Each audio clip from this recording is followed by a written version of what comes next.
નમસ્તે વિદ્યાર્થી મિત્રો, ધોરણ 8 વિષય ગુજરાતી, કાવ્ય 21 કમાડી ચિતરિયા મેં, કવિ તુષાર શુક્લ, સાહિત્ય પ્રકાર ગીત. તેના વિશે આપણે થોડી ચર્ચા આગળના વિડીયોમાં કરેલી. હવે આપણે આ જે કાવ્ય છે, જે સાહિત્ય પ્રકાર ગીત છે, તેનો અભ્યાસ કરીશું. તો દરેક વિદ્યાર્થી પાઠ્યપુસ્તકમાં કાવ્ય 21 ખોલીને તૈયાર રાખે. पेज नंबर 66 कमाड़ी चितरिया में. तुषार शुक्ल, जन्म 19/6/1955. कवि तुषार दुर्गेश शुक्ल अमदावादना वतनी छे. तेओ आकाशवाणी रेडियो साथे जोड़ायेला हता. रंगभूमि, सिनेमा तथा अखबार द्वारा प्रत्यायन कार्यमां व्यस्त छे. तारी हथेड़ी, पूछीने थाय नहीं प्रेम, मारो वरसाद તેમના જાણીતા કાવ્ય સંગ્રહ છે. આ ગીત રચનામાં ગામડાના ઘરના પ્રતીકોનો ઉપયોગ કરવામાં આવ્યો છે. લાભ શુભથી લઈને તાંબાનું, તરભાણું, તોરણિયા, સાથિયા, ઉમરો જેવા આપણે ત્યાં લુપ્ત થવા લાગેલા પ્રતીકોની સાથેનું ગૃહિણીનું સંવેદન આકર્ષક રીતે પ્રગટ થયું છે. ગીતની પરાકાષ્ઠાએ મુકાયેલા શબ્દો સંબંધાવું તો છે મહેક મહેક થાવું, સાથે જ ગીત ઊંચા શિખરો સર કરે છે. અંતે તો માનવીની સુખની પ્રતીક્ષા હંમેશ રહી છે. શુભ અને લાભની પણ અપેક્ષા રહી છે. તો હવે આપણે કાવ્યની શરૂઆત કરીશું. કમાડી ચિતરિયા મેં.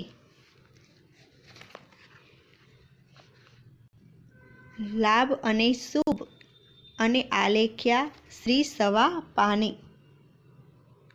તો અહીં કમાડનો અર્થ થશે બારણું, દરવાજો.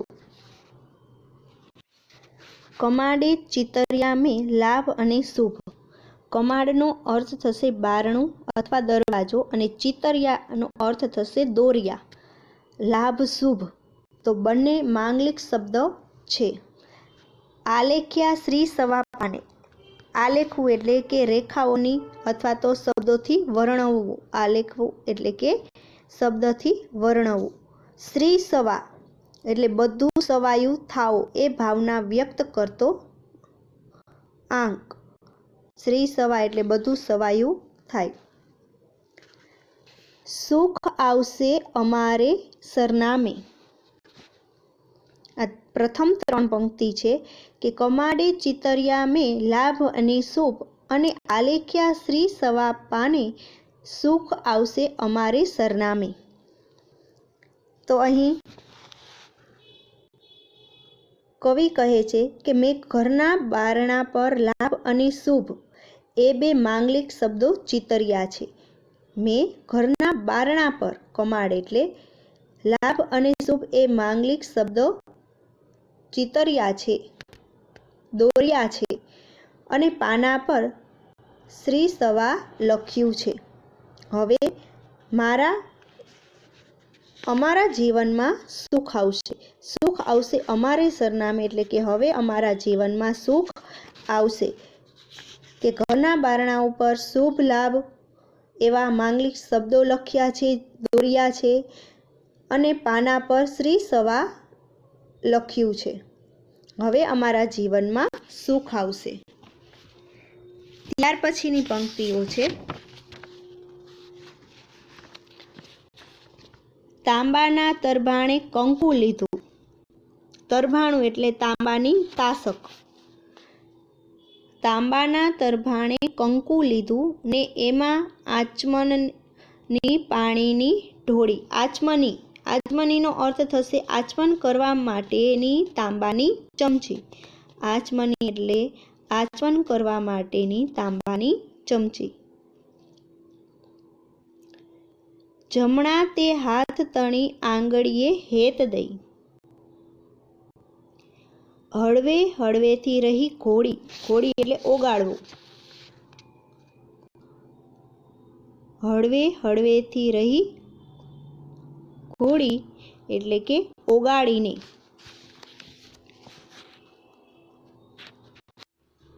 શબ્દ જોઈ લઈએ પહેલા આપણે. તરભાણું એટલે તાંબાની તાસક, આચમની એટલે આચમન કરવા માટેની તાંબાની ચમચી, ધોળી એટલે કે ઓગાળીને. સ્નેહતણા સાથિયા જ્યાં આંખે અંજાયા. સાથિયો એટલે એક મંગળસૂચક આકૃતિ, મંગળસૂચક આકૃતિ. જ્યાં આંખે અંજાયા, અંજાયા એટલે અહીં અર્થ થશે દોરાયા. સુખ આવશે અમારે સરનામે. પછી કવિ કહે છે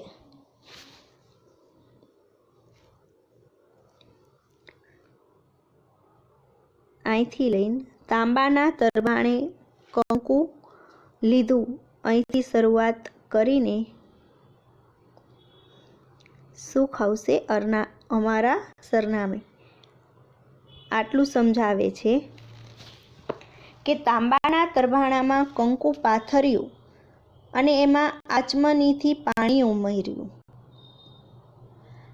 જમણા હાથની આંગળી વડે હેતથી, પ્રેમથી હળવે હળવે એને ઘોળીને સ્નેહરૂપી સાથિયા કર્યા.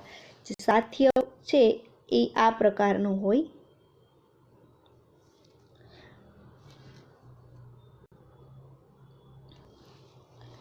સાથિયા કર્યા એ અમારી આંખમાં અંજાયા. હવે અમારા જીવનમાં સુખ આવશે.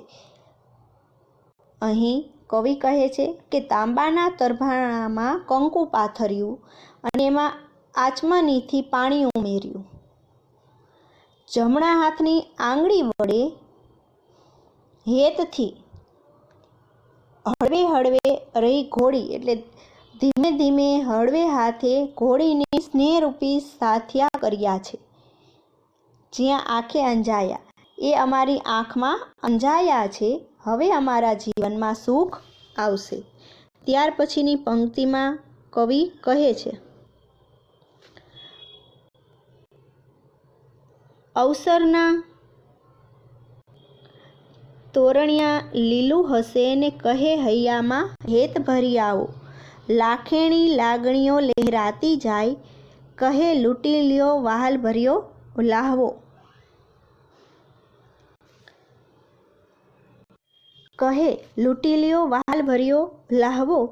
મરજાદી ઉંબરાને ઠેસે વટાવતીક દોડી આવી છું. હું જે સામે સુખ આવશે અમારી સરનામે. તો સૌપ્રથમ આપણે શબ્દાર્થ જોઈએ. અવસર, અહીં અવસરનો અર્થ થશે પ્રસંગ. તોરણિયા, તોરણિયાનો અર્થ થશે અવસરના તોરણિયા. અવસર એટલે પ્રસંગ અને તોરણિયાનો અર્થ થશે વસ્ત્ર પર પાંદડા, ફૂલ કે ભરત ગૂંથીને બનાવેલા તોરણો. ત્યાર પછી લાખેણી શબ્દનો અર્થ થશે અણમોલ, અમૂલ્ય. લાખેણીનો અર્થ થશે અણમોલ, અમૂલ્ય. લૂંટી લ્યો નો અર્થ થશે મન ભરીને માણી લો. અહીં લૂંટી લ્યોનો અર્થ થશે મન ભરીને માણી લ્યો. લાહવો, લાહવાનો અર્થ થશે આનંદ, આનંદ. મરજાદી, મરજાદી એટલે મર્યાદાવાળું. મરજાદીનો અર્થ થશે મર્યાદાવાળું. ઉંબરો એટલે કે 12 શાખનો નીચેનો ભાગ, 12 શાખનો નીચેનો ભાગ તેને ઉંબરો કહેવાય છે. ઠેસે, ઠેસે એટલે ઠોકર. અહીં ઠેસે શબ્દ છે એનો અર્થ થશે ઠોકર. વટાવતીક, વટાવતીક એટલે ઓળંગીને. વટાવતીકનો અર્થ થશે ઓળંગીને. તો આટલી પંક્તિમાં કવિ કહે છે કે અવસરના તોરણ હસીને કહે છે. અવસરના તોરણીએ લીલું હશે એટલે કે અવસરના તોરણ હસીને કહે છે. હૈયા હસે અને કહે હૈયામાં હેત ભરી આવો, હૈયામાં હેત ભરીને આવો. લાખેણી લાગણીઓ લહેરાતી જાય, લાખેણી લાગણીઓ, અમૂલ્ય લાગણીઓ લહેરાતી જાય છે. કહે લૂંટી લ્યો વહાલ ભર્યો લાહવો. આ તો વહાલ ભર્યો લાહવો છે, એને લૂંટી લ્યો, તેને માણી લો. મરજાદી ઉમરાને ઠેસે વટાવતીક. મર્યાદારૂપી ઉમરાને ઓળંગીને હું મરજાદી ઉમરાને ઠેસે વટાવતીક દોડી આવી છું. મરજાદીનો અર્થ થશે મર્યાદારૂપી ઉમરાને ઓળંગીને હું સામેથી દોડતી આવી છું. દોડી આવી છે હું સામેથી દોડતી આવી છું. સુખ આવશે અમારે સરનામે. હવે અમારા જીવનમાં સુખ આવશે. ત્યાર પછીના પેજ ઉપર છે નાનું શું આયખું ને મોટેરી આશા. આટલું. એમાં થઈ જાતી કેટલીય ભૂલ, ખીલવાને ખરવાની વચ્ચે જીવતા જાણે છે આ ફૂલ. સંબંધાવું તો છે મહેક મહેક થાવું, એને મુલાવી શકાય નહીં આમે. સુખ આવશે અમારે સરનામે. તો સૌ પ્રથમ આપણે શબ્દાર્થ જોઈ લઈએ. આયખું. આયખુંનો અર્થ થશે આયુષ્ય. આયખુંનો અર્થ થશે આયુષ્ય. સંબંધાવું. સંબંધાવાનો અર્થ થશે સંબંધ બાંધવો. સંબંધાવોનો અર્થ થશે સંબંધ બાંધવો. મહેકે મહેકે થાવું એટલે સુવાસ ફેલાવવી. સુવાસ ફેલાવવી. મુલાવી શકાય નહીં. મુલાવી શકાય નહીંનો અર્થ થશે મૂલ્ય કે કિંમત આંકી શકાય નહીં. મૂલ્ય કે કિંમત આંકી શકાય નહીં. આ પંક્તિમાં કહે છે કે આપણું આયુષ્ય જીવન છે એ નાનું છે અને હૈયામાં મોટી મોટી આશાઓ છે. નાનું શું આયખું ને મોટેરી આશા એટલે કે આપણું આયુષ્ય જીવન છે એ નાનું છે અને હૈયામાં મોટી મોટી આશાઓ છે. એમાં થઈ જાતી કેટલીય ભૂલ. એમાં કેટલી બધી ભૂલો થઈ જાય છે. ખીલવાને ખરવાની વચ્ચે જીવતા જાણે છે આ ફૂલ. જુઓ, આ ફૂલ પણ ખીલવા અને ખરવાની પળોમાં વચ્ચે કેમ જીવવું એ જાણે છે. કહે છે કે જીવન છે એ ઓછું છે પણ આશાઓ ઘણી મોટી છે. જીવી જાણે છે આ ફૂલો, એને ખીલતા પણ આવડે છે અને ખરવાની પળની વચ્ચે કેમ જીવવું એ પણ એ જાણે છે. ફૂલ ખીલે છે અને ખરવાની પળ વચ્ચે જે સમય છે એમાં કેમ જીવવું એ ફૂલો સારી રીતે જાણે છે. સંબંધાવું તો છે મહેક મહેક થાવું કે સંબંધોથી બંધાયા છીએ તો જીવનને સારા કામોથી સુવાસિત બનાવવું છે. હવે સંબંધો બંધાયા છે તો સારા કામ કરીને જીવનમાં સારા કામ કરીને સુવાસિત બનાવવું છે. સુવાસ ફેલાવી છે સારા કામ કરીને. એને મુલાવી શકાય નહીં. એનું મૂલ્ય છે આંકી શકાય નહીં. સુખ આવશે અમારે સરનામે. હવે અમારા જીવનમાં સુખ આવશે. તો હવે અહીં આ કાવ્ય પૂરું થાય છે. હવે આપણે આગળ વધીએ ભાષા સજ્જતા પછી અભ્યાસ તરફ. કે નીચેના વાક્ય વાંચો. નવરાત્રિ મારો ગમતો તહેવાર છે. એવું કહેવાય છે કે સહદેવને ત્રિલોકનું જ્ઞાન હતું. શાળાનો નવો ઓરડો અષ્ટકોણીય છે. તો ઉપરના વાક્યમાં ઘાટા શબ્દ નવરાત્રિ, ત્રિલોક, અષ્ટકોણીય છે. આ શબ્દોની તમે કઈ વિશેષતા નોંધી? તો પ્રથમ શબ્દમાં 9, બીજા શબ્દમાં 3 અને ત્રીજા શબ્દમાં 8 એવી સંખ્યાઓ છે જે 2 પદોથી બનેલા છે. દરેક શબ્દ પૂર્વ પદ સંખ્યા સૂચવે. પૂર્વ પદ એટલે કે જે પહેલું પદ છે તે નવરાત્રિમાં 9 છે એ પૂર્વ પદ છે તે. જ્યારે ઉત્તર પદ સમૂહના અર્થનું સૂચન કરે છે. આમ અહીં દ્વિગુ સમાસ બને છે. તો આ સમાસને દ્વિગુ સમાસ કહેવામાં આવે છે. બીજા ઉદાહરણો આપું કે ઠાકોરજી સામે 56 ભોગ ધર્યો છે, મણમાં 5 શેરીની ભૂલ. રાજા પાસે ત્રિલોકનું રાજ્ય હતું. તો આ ત્રણેય શબ્દમાં પૂર્વપદ 56, 5 અને 3 શબ્દોની સંખ્યા દર્શાવે છે. તો ઉત્તરપદમાં સમૂહના અર્થનું સૂચન કરતા શબ્દ છે ભોગ, શેર અને લોક. એટલે કે 56 ભોગનો સમૂહ, 5 શેરનો સમૂહ, ત્રિલોકનો સમૂહ એવો અર્થ મળે ત્યારે દ્વિગુ સમાસ કહે છે. પૂર્વપદ જ્યારે સંખ્યા દર્શાવે ત્યારે દ્વિગુ સમાસ કહે છે. ત્યાર પછી આગળ અભ્યાસમાં વિકલ્પ છે કે લાભ, શુભ અને શ્રી સવા કવિએ ક્યાં ચિતર્યા છે? તો જવાબ આવશે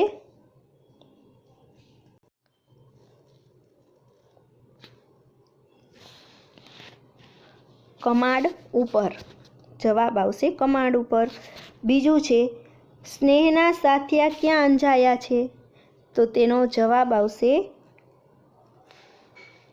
આંખોમાં.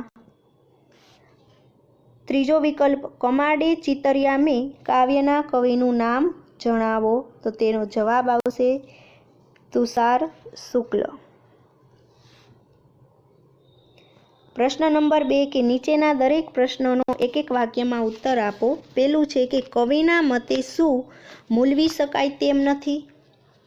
તો કવિના મતે સુવાસિત જીવનને મૂલવી શકાય તેમ નથી. સુવાસિત જીવનને.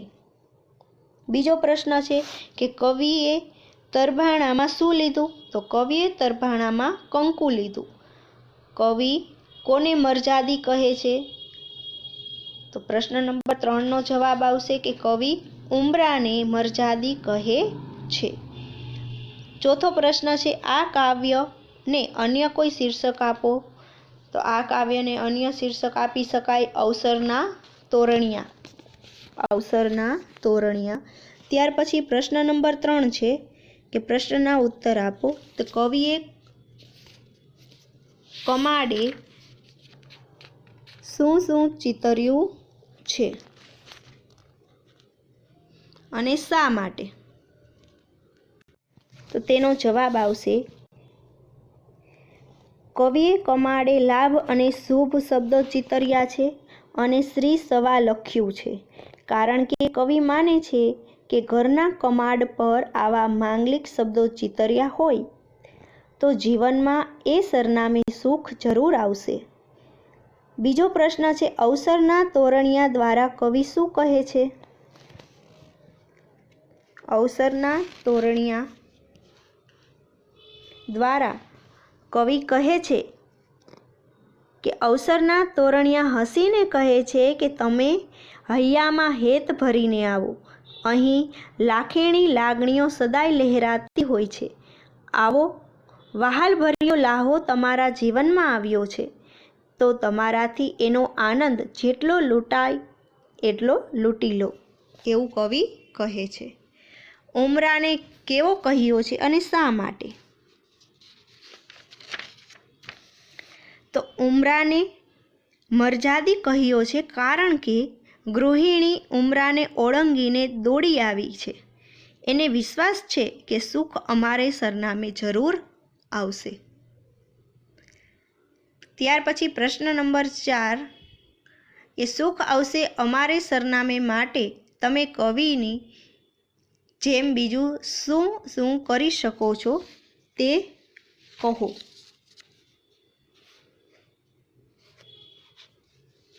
સુખ આવશે અમારે સરનામે એ માટે કવિની જેમ જીવનમાં સ્નેહના સાથિયા પૂરીશું, સત્કર્મોથી જીવનને મહેકતું કરીશું. સુખ અમારું સરનામું શોધતું આવે એ માટે સૌની સાથે હળીમળીને રહીશું. જીવનમાં સૌને ઉપયોગી થઈશું. ત્યાર પછી સ્વાધ્યાયમાં સૂચના મુજબ કરો. તેમાં પહેલો પ્રશ્ન છે કે કાવ્યમાં તમને સૌથી વધુ ગમતા હોય એવા 2 શબ્દ લખો અને એ શબ્દો વાપરીને 2 વાક્ય બનાવો. કાવ્યમાંથી કોઈ પણ 2 શબ્દ લેવાના અને તેના શબ્દ પરથી વાક્ય બનાવવાના. ઉદાહરણ તરીકે તોરણિયા શબ્દ છે। હવે એનું વાક્ય પ્રયોગ કે લગ્ન પ્રસંગે ઘરના બારણા ફૂલોના તોરણિયાથી શોભે છે।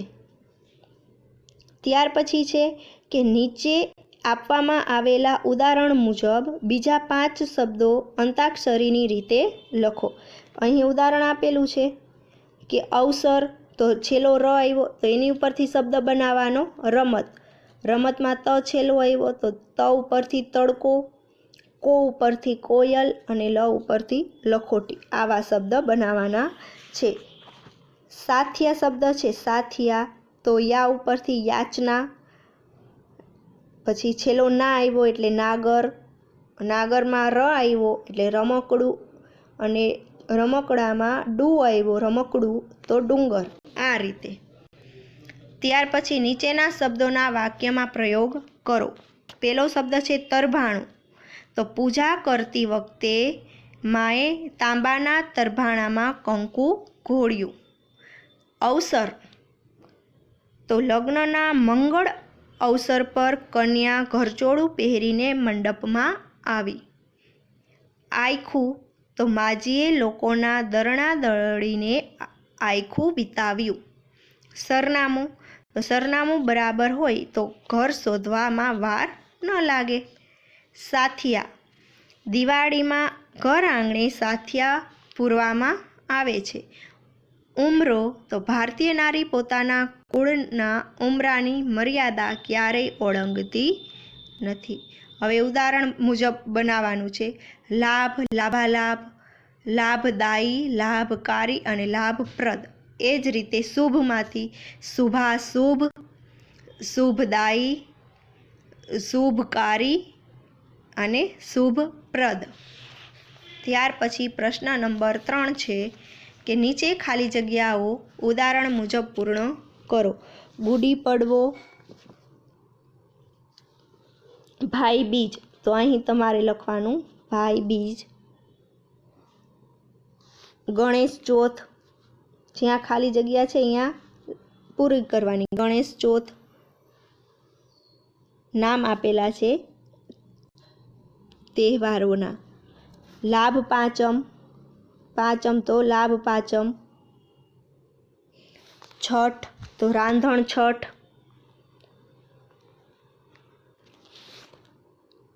સાતમ, શીતળા સાતમ।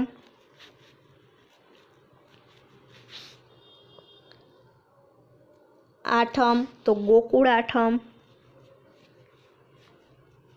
ગોકુળ આઠમ। નવમી, તો રામ નવમી। દસમી, તો વિજયાદશમી।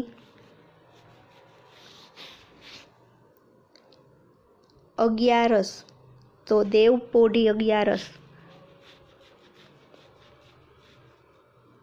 દેવપોઢી 11। વાઘ બારસ, ધનતેરસ,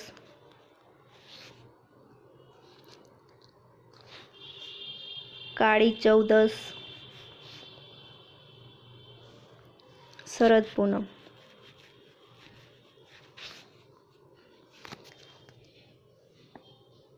તો અહીં તમે એકમથી પૂનમ સુધીની જે તિથિ છે એ તમે અહીં લખી કે ગુડી પડવો, ભાઈ બીજ, ગણેશ ચોથ, લાભ પાંચમ વગેરે। ત્યાર પછી છે ઉપરની પંક્તિમાં શબ્દોની વારાફરતી ક્રમ બદલી 5 વાક્ય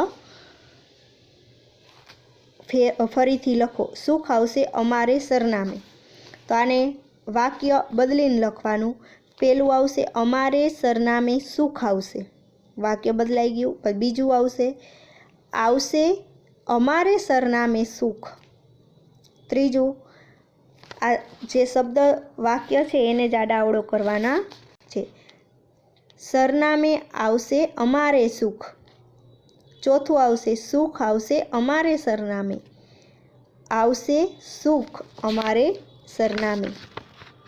અહીં કાવ્ય 21 પૂરું થાય છે। અસ્તુ, જય હિન્દ, વંદે માતરમ।